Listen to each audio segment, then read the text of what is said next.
जय श्री कृष्ण। नमस्कार दोस्तों, स्वागत है आप सभी का हमारे चैनल भक्ति ज्ञान में। दोस्तों, आज मैं आपको श्रीमद् भागवत महापुराण की कथा का श्रवण करा रहा हूँ। आप सभी भक्तजन इस कथा को श्रद्धा पूर्वक मन लगाकर सुने। भगवान श्री कृष्ण आप सभी की मनोकामना पूर्ण करेंगे और आप सभी के कष्टों को हर लेंगे। राजा परीक्षित ने पूछा, भगवान, देवादिदेव धर्मराज के वश में सारे जीव हैं और भगवान के पार्षदों ने उन्हीं की आज्ञा भंग कर दी तथा उनके दूतों को अपमानित कर दिया। तब उनके दूतों ने यमपुरी में जाकर उनसे अजामिल का वृतांत कह सुनाया।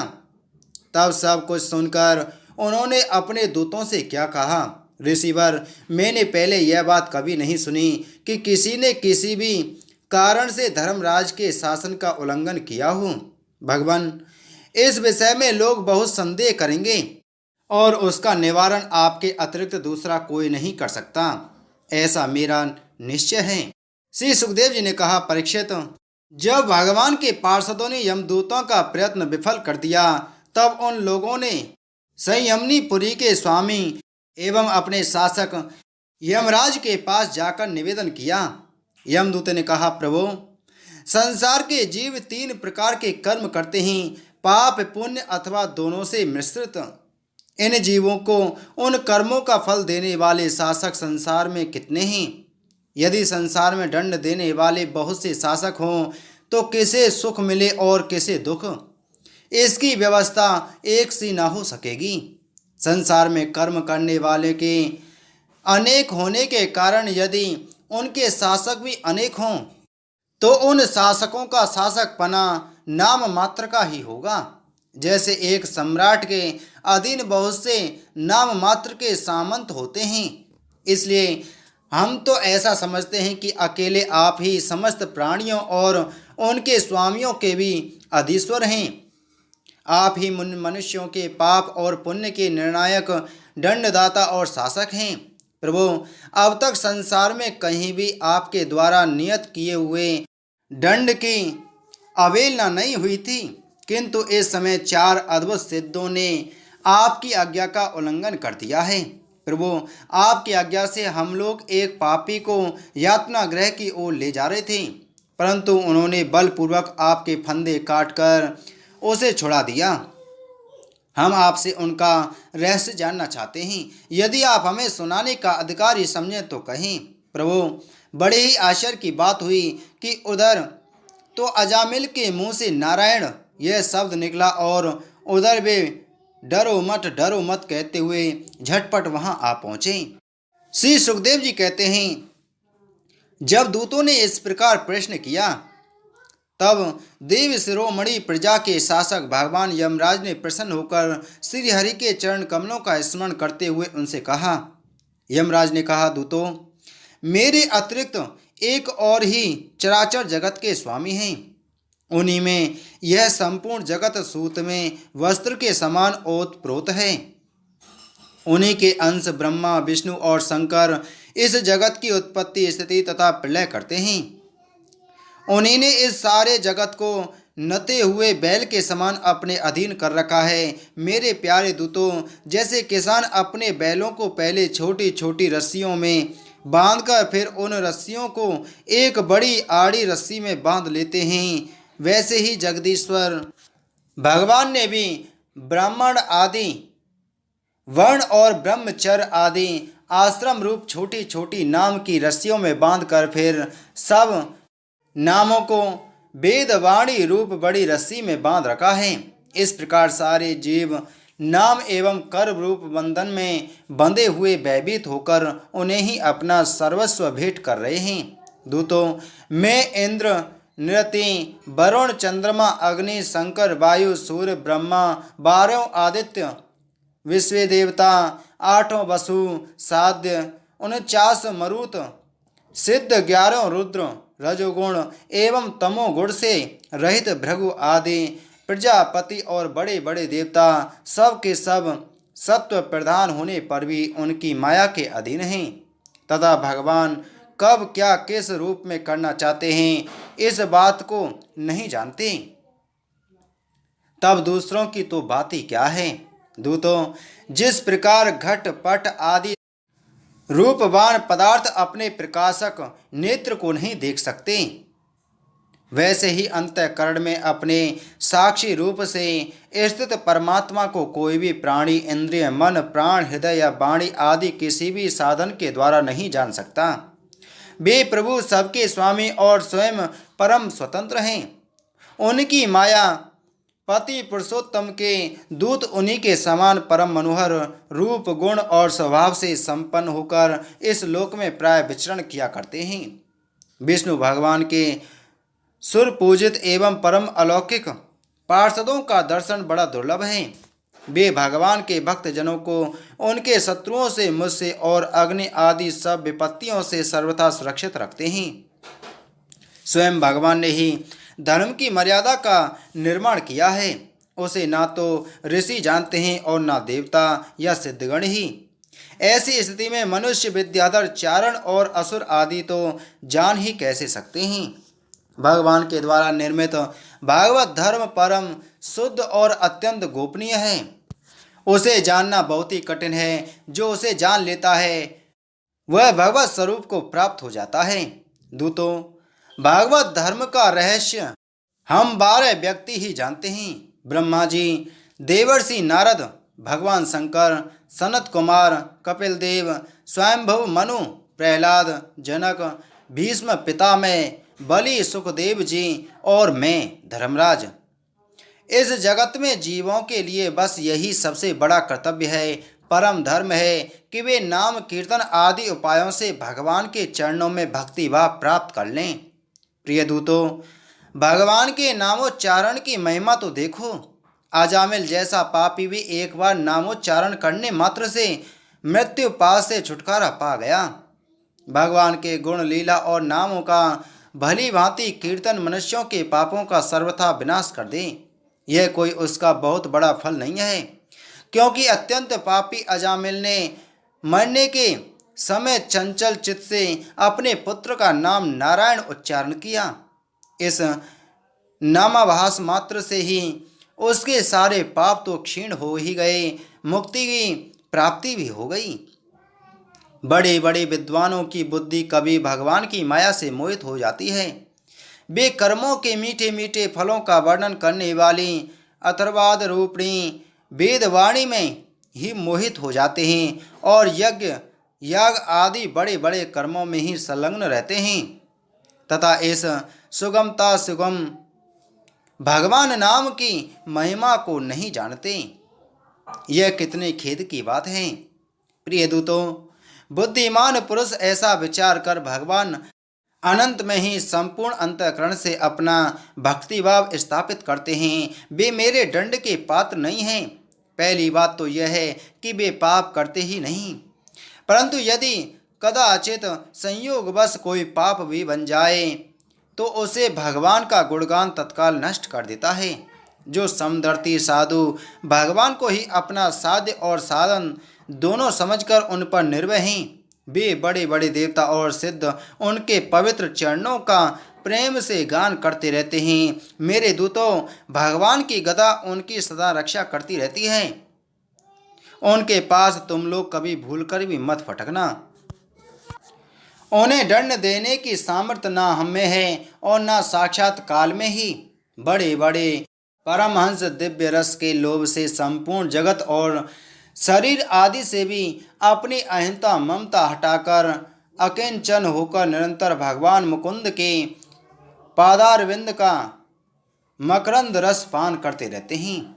जो दुष्ट उस दिव्य रस से विमुख है और नरक के दरवाजे, घर गृहस्थी की तृष्णा का बोझा बांध कर उसे ढो रहे हैं, उन्हीं को मेरे पास बार बार लाया करो। जिनकी जीभ भगवान के गुणों और नामों का उच्चारण नहीं करती, जिनकी चित्त उनके चरणारविंदों का चिंतन नहीं करता और जिनका सिर एक बार भी भगवान श्री कृष्ण के चरणों में नहीं झुकता, उन भगवत सेवा विमुख पापियों को ही मेरे पास लाया करो। आज मेरे दूतों ने भगवान के पार्षदों का अपराध करके स्वयं भगवान का ही तिरस्कार किया है। यह मेरा ही अपराध है। पुराण पुरुष भगवान नारायण हम लोगों का यह अपराध क्षमा करें। हम अज्ञानी होने पर भी हैं उनके निज जन और उनकी आज्ञा पाने के लिए अंजलि बांधकर सदा उत्सुक रहते हैं। अतः परम महिमान्वित भगवान के लिए यही योग्य है कि वे क्षमा कर दें। मैं उन सर्व अंतर्यामी एक रस अनंत प्रभु को नमस्कार करता हूँ। श्री सुखदेव जी कहते हैं, परीक्षित, इसलिए तुम ऐसा समझ लो कि बड़े से बड़े पापों का सर्वोत्तम, अंतिम और पाप वासनाओं को भी निर्मूल कर डालने वाला प्रायश्चित यही है कि केवल भगवान के गुणों, लीलाओं और नामों का कीर्तन किया जाए। इसी से संसार का कल्याण हो सकता है। जो लोग बार बार भगवान के उदार और कृपापूर्ण चरित्रों का श्रवण कीर्तन करते हैं, उनके हृदय में प्रेममयी भक्ति का उदय हो जाता है। उस भक्ति से जैसी आत्मशुद्धि होती है, वैसी कृच्छ, चंद्रायण आदि व्रतों से नहीं होती। जो मनुष्य भगवान श्री कृष्ण चंद्र के चरणारविंद मकरंद रस का लोभी भ्रमर है, वह स्वभाव से ही माया के अपारम्य, दुखद और पहले से ही छोड़े हुए विषयों में फिर नहीं रमता।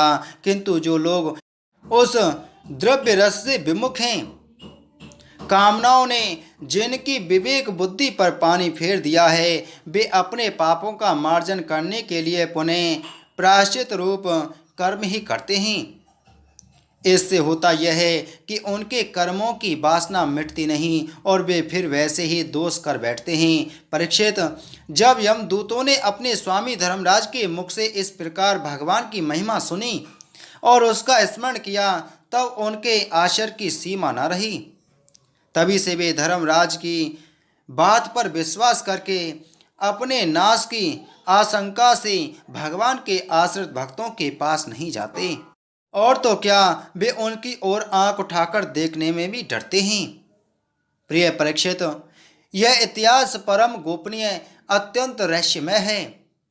मलय पर्वत पर विराजमान भगवान अगस्त जी ने श्री हरि की पूजा करते समय मुझे यह सुनाया था। राजा परीक्षित ने पूछा, भगवान, आपने संक्षेप से तीसरे स्कंद में इस बात का वर्णन किया कि स्वयं मनु मनवंतर में देवता, असुर, मनुष्य, सर्प और पशु पक्षी आदि की सृष्टि कैसे हुई। अब मैं उसी का विस्तार जानना चाहता हूँ। प्रकृति आदि कारणों के भी परम कारण भगवान अपनी जिस शक्ति से जिस प्रकार उसके बाद की सृष्टि करते हैं, उसे जानने की भी मेरी इच्छा है।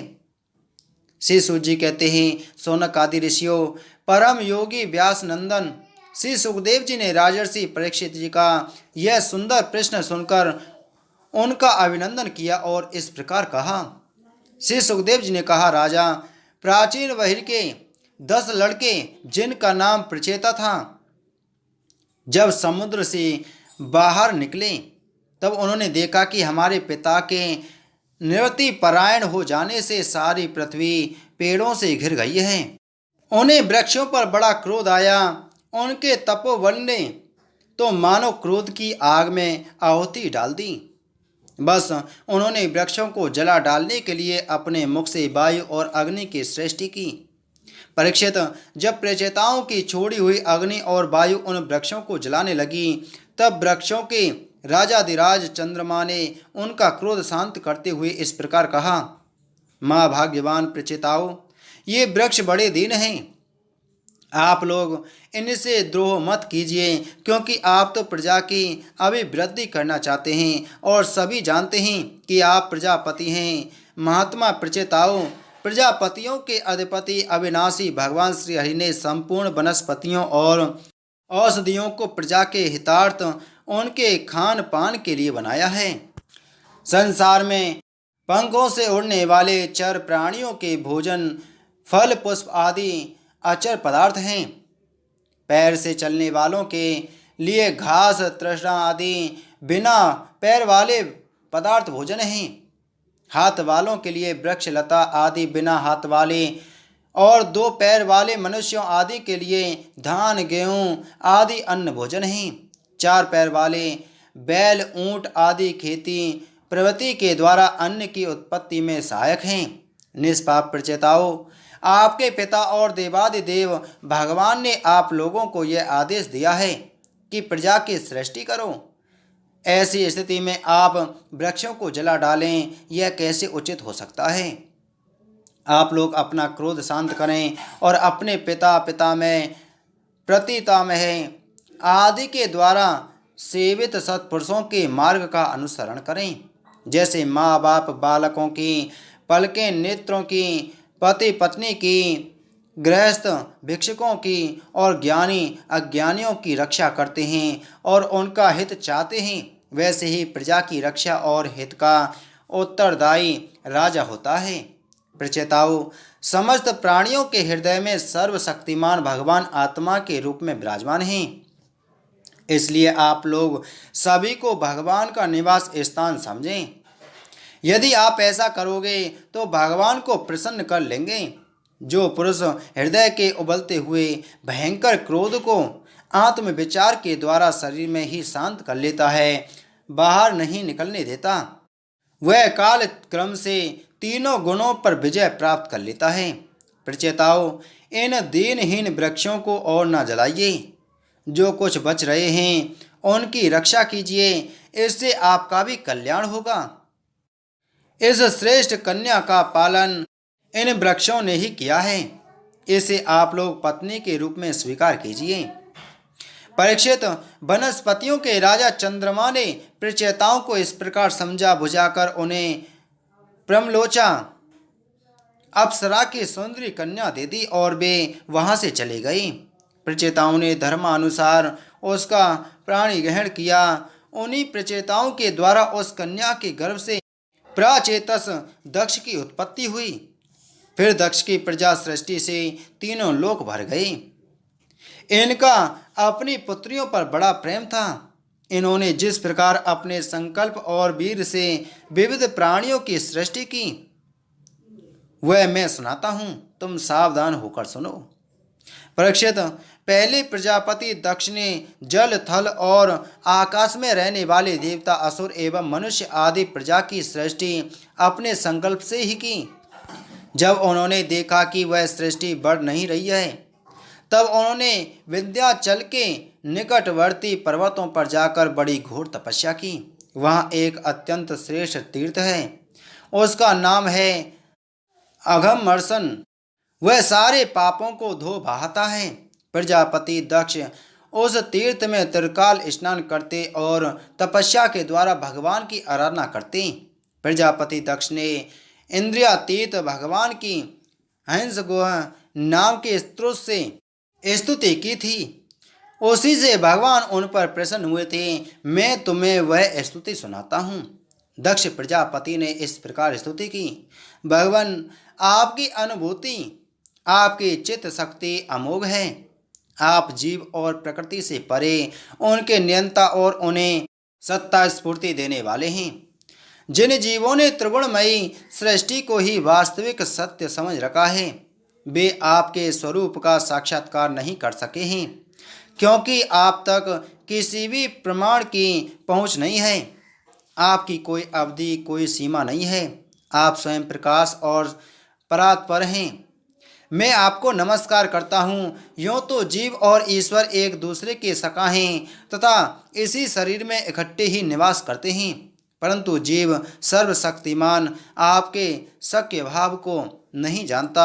ठीक वैसे ही जैसे रूप, रस, गंध आदि विषय अपने प्रकाशित करने वाली नेत्र, घ्राण आदि इंद्रिय वृत्तियों को नहीं जानते, क्योंकि आप जीव और जगत के दृष्टा हैं, दृश्य नहीं। महेश्वर, मैं आपके श्री चरणों में नमस्कार करता हूँ। देह, प्राण, इंद्रिय, अंतःकरण की वृत्तियाँ, पंचमहाभूत और उनकी तन्मात्राएं, ये सब जड़ होने के कारण अपने को और अपने से अतिरिक्त को भी नहीं जानते, परंतु जीव इन सब को और इनके कारण सत्व, रज और तम, इन तीन गुणों को भी जानता है, परंतु वह भी दृश्य अथवा क्षय रूप से आपको नहीं जान सकता, क्योंकि आप ही सबके ज्ञाता और अनंत हैं। इसलिए प्रभु, मैं तो केवल आपकी स्तुति करता हूँ। जब समाधि काल में प्रमाण, विकल्प और विपर्य रूप विविध ज्ञान और स्मरण शक्ति का लोप हो जाने से इस नाम रूपात्मक जगत का निरूपण करने वाला मन उपरत हो जाता है। उस समय बिना मन के भी केवल सच्चिदानंदमयी अपनी स्वरूप परिस्थिति के द्वारा आप प्रकाशित होते रहते हैं। प्रभु, आप शुद्ध हैं और शुद्ध हृदय मंदिर ही आपका निवास स्थान है। आपको मेरा नमस्कार है। जैसे याज्ञिक लोग काष्ठ में छिपे हुए अग्नि को सामिधेनी नाम के 15 मंत्रों के द्वारा प्रकट करते हैं, वैसे ही ज्ञानी पुरुष अपनी 27 शक्तियों के भीतर गुण भाव से छिपे हुए आपको अपनी शुद्धि बुद्धि के द्वारा हृदय में ही ढूंढ निकालते हैं। जगत में जितनी विभिन्नताएं देख पड़ती हैं, वे सब माया की ही हैं। माया का निमेष कर देने पर केवल परम सुख के साक्षात्कार स्वरूप आप ही अवशेष रहते हैं, परंतु जब विचार करने लगते हैं तब आपके स्वरूप में माया की उपलब्धि निर्वचन नहीं हो सकता। अर्थात माया भी आप ही हैं, अतः सारे नाम और सारे रूप आपके ही हैं। प्रभु, आप मुझ पर प्रसन्न होइए, मुझे आत्म प्रसाद से पूर्ण कर दीजिए। प्रभु, जो कुछ वाणी से कहा जाता है अथवा जो कुछ मन बुद्धि और इंद्रियों से ग्रहण किया जाता है, वह आपका स्वरूप नहीं है, क्योंकि वह तो गुण रूप हैं और आप गुणों की उत्पत्ति और प्रलय के अधिष्ठान हैं। आप में केवल उनकी प्रतीति मात्र है। भगवान, आप में ही यह सारा जगत स्थित है, आपसे ही निकला है और आपने और किसी के सहारे नहीं, अपने आप से ही इसका निर्माण किया है। यह आपका ही है और आपके लिए ही है। इसके रूप में बनने वाले भी आप हैं और बनाने वाले भी आप ही हैं। बनने बनाने की विधि भी आप ही हैं। आप ही सबसे काम लेने वाले भी हैं। जब कार्य और कारण का भेद नहीं था, तब भी आप स्वयं सिद्धि स्वरूप से स्थित थे। इसी से आप सबके कारण भी हैं। सच्ची बात तो यह है कि आप जीव जगत के वेद और स्वगत वेद से सर्वथा रहित एक अद्वितीय हैं। आप स्वयं ब्रह्म हैं। आप मुझ पर प्रसन्न हो। प्रभु, आपकी ही शक्तियाँ वादी प्रतिवादियों के विवाद और संवाद एकमत्य का विषय होती हैं और उन्हें बार बार मुँह में डाल दिया करती हैं। आप अनंत अपाकृत कल्याण गुणों से युक्त एवं स्वयं अनंत हैं। मैं आपको नमस्कार करता हूँ। भगवान, उपासक लोग कहते हैं कि हमारे प्रभु हस्त पादादि से युक्त साकार विग्रह हैं और सांख्यवादी कहते हैं कि भगवान हस्त पादादि विग्रह से रहित निराकार हैं। यद्यपि इस प्रकार वे एक ही पुस्तक के दो परस्पर विरोधी धर्मों का वर्णन करते हैं, परंतु फिर भी उसमें विरोध नहीं है, क्योंकि दोनों एक ही परम वस्तु में स्थित हैं। बिना आधार के हाथ पैर आदि का होना संभव नहीं और निषेध की भी कोई ना कोई अवधि होनी ही चाहिए। आप वही आधार और निमेष की अवधि हैं, इसलिए आप साकार निराकार दोनों से ही अविरुद्ध सम पर ब्रह्म हैं। प्रभु, आप अनंत हैं। आपका ना तो कोई प्राकृत नाम है और ना कोई प्राकृत रूप। फिर भी जो आपके चरण कमलों का भजन करते हैं, उन पर अनुग्रह करने के लिए आप अनेक रूपों में प्रकट होकर अनेकों लीलाएं करते हैं तथा उन उन रूपों एवं लीलाओं के अनुसार अनेकों नाम धारण कर लेते हैं। परमात्मन, आप मुझ पर कृपा प्रसाद कीजिए। लोगों की उपासनाएं प्राय साधारण कोटि की होती हैं, अतः आप सबके हृदय में रहकर उनकी भावना के अनुसार भिन्न भिन्न देवताओं के रूप में प्रतीत होते रहते हैं। ठीक वैसे ही जैसे हवा गंध का आश्रय लेकर सुगंधित प्रतीत होती है, परंतु वास्तव में सुगंधित नहीं होती, ऐसे सबकी भावनाओं का अनुसरण करने वाले प्रभु मेरी अभिलाषा पूर्ण करें।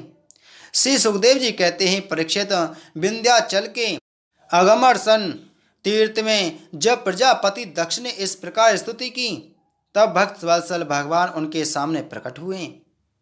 उस समय भगवान गरुड़ के कंधों पर चरण रखे हुए थे। विशाल एवं हष्ट पुष्ट 8 भुजाएं थीं। उनमें चक्र, शंख, तलवार, ढाल, बाण, धनुष, पास और गदा धारण किए हुए थे। वर्षाकालीन मेघ के समान श्यामल शरीर पर पीतांबर फहरा रहा था। मुखमंडल प्रफुल्लित था, नेत्रों से प्रसाद की वर्षा हो रही थी, घुटनों तक वनमाला लटक रही थी। वृक्ष स्थल पर सुनहरी रेखा, श्री वत्स चिन्ह और गले में कौस्तुभ मणि जगमगा रही थी। बहुमूल्य किरीट, कंगन, मकराकृति कुंडल, करधनी, अंगूठी, कड़े, नुपुर और बाजूबंद अपने अपने स्थान पर सुशोभित थी। त्रिभुवनपति भगवान ने त्रिलोक्य मोहिनी रूप धारण कर रखा था। नारद, नंद, सुनंद आदि पार्षद उनके चारों ओर खड़े थे। इंद्र आदि देवी स्वरगण स्तुति कर रहे थे तथा सिद्ध, गंधर्व और चारण भगवान के गुणों का गान कर रहे थे। यह अत्यंत आश्चर्यमय और अलौकिक रूप देखकर दक्ष प्रजापति कुछ सहम गए। प्रजापति दक्ष ने आनंद से भरकर भगवान के चरणों में साष्टांग प्रणाम किया। जैसे झरनों के जल से नदियां भर जाती हैं, वैसे ही परमानंद के उद्रेक से उनकी एक एक इंद्रिय भर गई और आनंद परवश हो जाने के कारण वे कुछ भी बोल न सके। परीक्षित, प्रजापति दक्ष अत्यंत नम्रता से झुककर भगवान के सामने खड़े हो गए। भगवान सबके हृदय की बात जानते ही हैं। उन्होंने दक्ष प्रजापति की भक्ति और प्रजावृत्ति की कामना देखकर उनसे यूं कहा। श्री भगवान ने कहा, परम भाग्यवान दक्ष, अब तुम्हारी तपस्या सिद्ध हो गई, क्योंकि मुझ पर श्रद्धा करने से तुम्हारे हृदय में मेरे प्रति परम प्रेम भाव का उदय हो गया है। प्रजापति, तुमने इस विश्व की वृद्धि के लिए तपस्या की है, इसलिए मैं तुम पर प्रसन्न हूँ, क्योंकि यह मेरी ही इच्छा है कि जगत के समस्त प्राणी अभी वृद्ध और समृद्ध हों। ब्रह्मा, शंकर, तुम्हारे जैसे प्रजापति, स्वयंभव आदि मनु तथा इंद्र आदि देवेश्वर, यूँ सब मेरी विभूतियाँ हैं और सभी प्राणियों की अभिवृद्धि करने वाले हैं। ब्रह्मन, तपस्या मेरा हृदय है, विद्या शरीर है, कर्म आकृति है, यज्ञ अंग हैं, धर्म मन है और देवता प्राण हैं। जब यह सृष्टि नहीं थी तब केवल मैं ही था, और वह भी निष्क्रिय रूप में, बाहर भीतर कहीं भी और कुछ ना था। ना तो कोई दृष्टा था और ना दृश्य। मैं केवल ज्ञान स्वरूप और अव्यक्त था। ऐसा समझ लो मानो सब और सुसुप्ति ही सुसुप्ति छा रही हो। प्रिय दक्ष, मैं अनंत गुणों का आधार एवं स्वयं अनंत हूँ। जब गुणमयी माया के क्षोभ से यह ब्रह्मांड शरीर प्रकट हुआ, तब इसमें अयोनिज आदि पुरुष ब्रह्मा उत्पन्न हुए। जब मैंने उनमें शक्ति और चेतना का संचार किया, तब देव शिरोमणि ब्रह्मा सृष्टि करने के लिए उद्यत हुए, परंतु उन्होंने अपने को सृष्टि कार्य में असमर्थ सा पाया। उस समय मैंने उन्हें आज्ञा दी कि तप करो। तब उन्होंने घोर तपस्या की और उस तपस्या के प्रभाव से पहले पहल तुम 9 प्रजापतियों की सृष्टि की। प्रिय दक्ष, देखो, यह पंचजन प्रजापति की कन्या आसिक्री है। इसे तुम अपनी पत्नी के रूप में ग्रहण करो। अब तुम गृहस्थोचित स्त्री सहवास रूप धर्म को स्वीकार करो। यह आसिक्री भी उसी धर्म को स्वीकार करेगी। तब तुम इसके द्वारा बहुत सी प्रजा उत्पन्न कर सकोगे। प्रजापति, अब तक तो मानसी सृष्टि होती थी, परंतु अब तुम्हारे बाद सारी प्रजा मेरी माया से स्त्री पुरुष के संयोग से ही उत्पन्न होगी तथा मेरी सेवा में तत्पर रहेगी। श्री सुखदेव जी कहते हैं, विश्व के जीवन दाता भगवान श्री हरि यह कहकर दक्ष के सामने ही इस प्रकार अंतर्ध्यान हो गए, जैसे स्वप्न में देखी हुई वस्तु स्वप्न टूटते ही लुप्त हो जाती है। बोलो श्रीमद्भागवत महापुराण की जय। बोलो श्री कृष्णचंद्र महाराज की जय।